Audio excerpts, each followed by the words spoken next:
What's up, everybody? Thanks for joining me on D's Analysis. We're going to be looking at MSTR and Bitcoin. We closed at 344.37 for the day. We did fall back in this downward sloping trend like we've already spoken about. We did say if we could get a daily close underneath this structure right here and surpassing this wick, we said we'd get a retest more than likely and a push down to this next structure. And it looks like that's exactly what we did, just minus the retest. We just went straight to the structure after breaking it. Yesterday ended up closing at 336.95. We pushed up a little bit, then we pushed all the way down to 324, and then we ended up closing the day at 344. Wicked off of it pretty well. We'll see if we actually come back for that retest that we were speaking of, and then a continuation to the downside, or if that'll be a nice attempt to actually break through and kind of have a V-shaped recovery and recover this entire major downturn that we've had here. We will be watching for these levels here on this leg. So we have this first leg that we got a bounce off the 0.5 to 618, a perfect continuation to the downside. And now for this leg, we would be watching almost the same area, but it's a larger zone right here, the 0.5 to 618. And this zone encompasses this entire thing right here. So all of this is kind of irrelevant. Imagine this is just one big flagpole.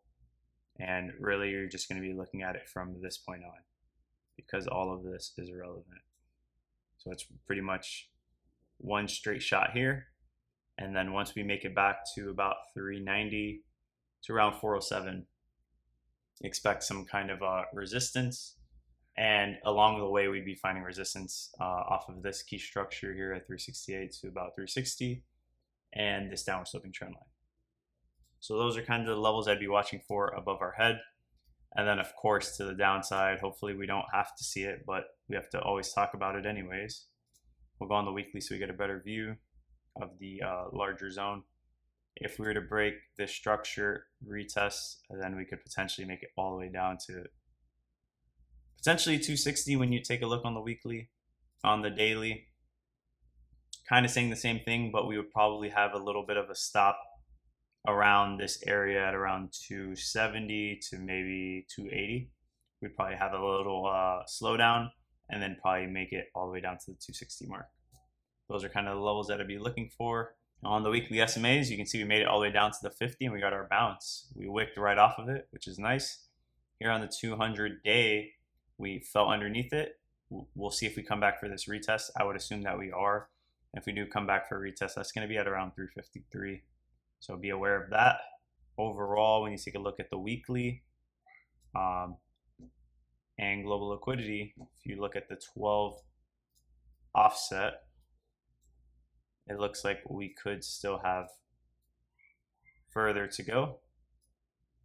Not exactly sure where we are in this cycle, but global liquidity has been ramping up, and then we saw a major cool off period, and now it looks like it's starting to continue back up. We'll see if we can actually crack this high over here at this level. If we can break that and start to push even higher, then that's going to show a prolonged Bitcoin cycle for potentially higher targets on BCC and hopefully MSTR if it were to start to do its job like a Bitcoin proxy that it is. Here on Bitcoin, we're kind of in the same area. We actually wicked off of the same zone that we have found rejection off of, or a bounce off of, twice on the week of July 28th and August 4th. We came down, found support off of that at 112, and now we're playing at 114 to 114.300. We'll see if this is a continuation to the downside or if this is going to be some kind of V-shaped recovery to the upside, because when you do look here, we have a clean move up here all the way up to around 117. So we'll see if we can catch the momentum and break through this midline here, this mid-level support and bottom of this entire range.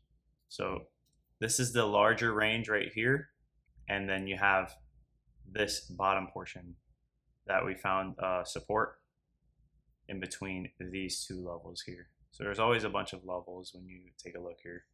But this is really the key range that we're focused on, which is this 120 to 121 to 120 and around 116 to 115 area. So this range is where we want to be playing at.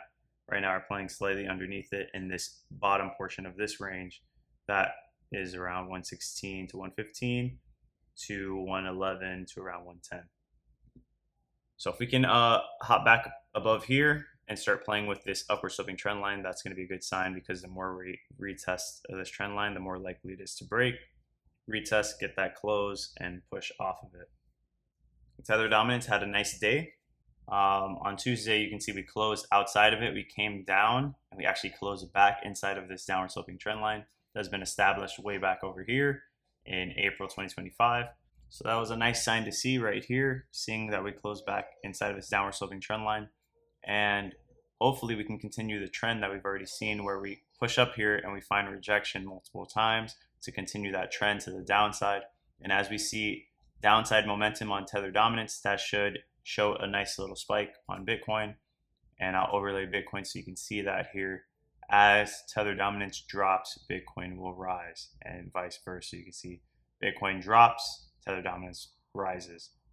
So they have an inverse correlation, risk off to risk on, and vice versa.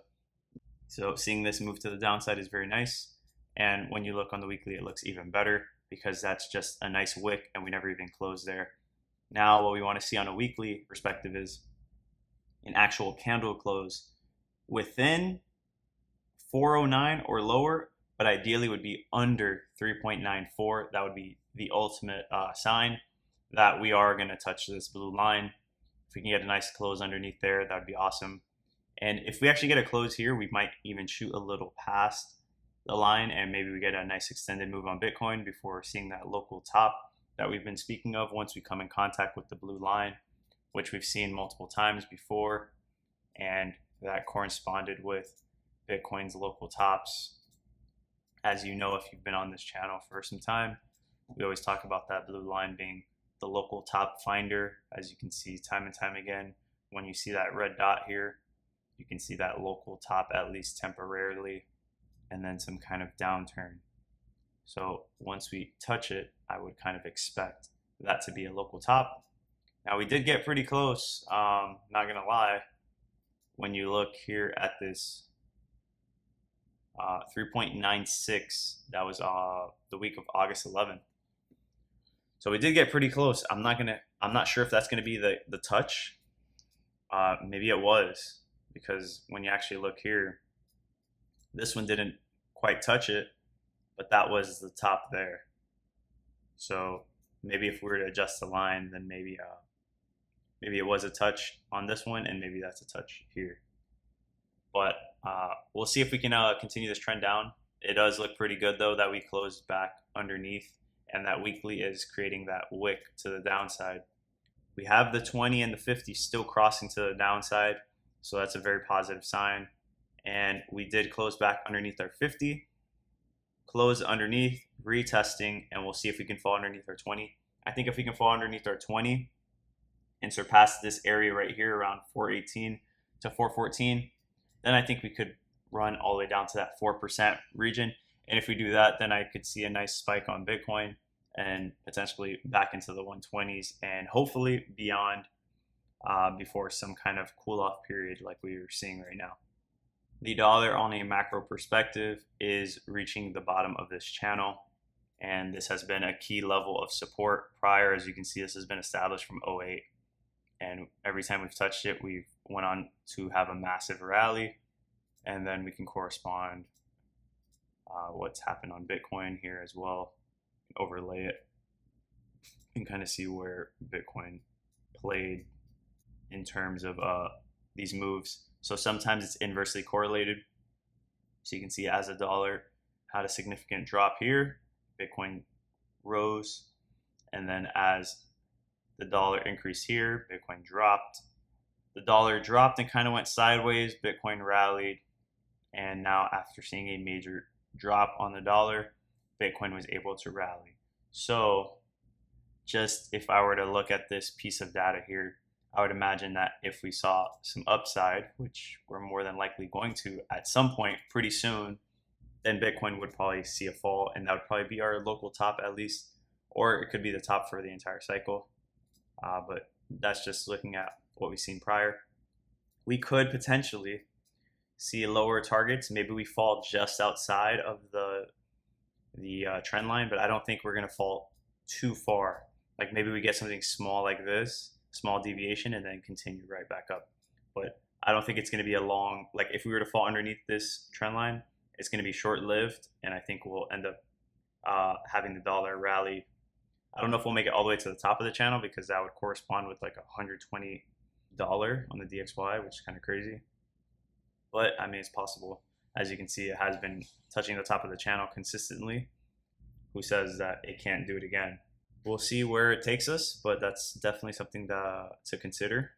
And understanding that this dollar could be like running out of steam to the downside, and that Bitcoin could potentially be reaching a local top pretty soon, relatively soon, before seeing this dollar rally up.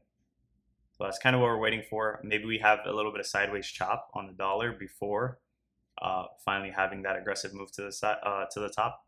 Maybe we see something how we saw here, where it kind of created a bull or bear flag and rallied into this channel, but we never actually had the leg down. We just ended up shooting right back up and almost kind of had like a double bottom more than anything. So maybe we kind of get the same thing.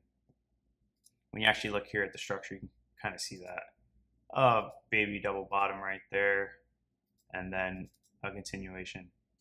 And maybe we end up seeing that same kind of structure through the rest of this year and into 26.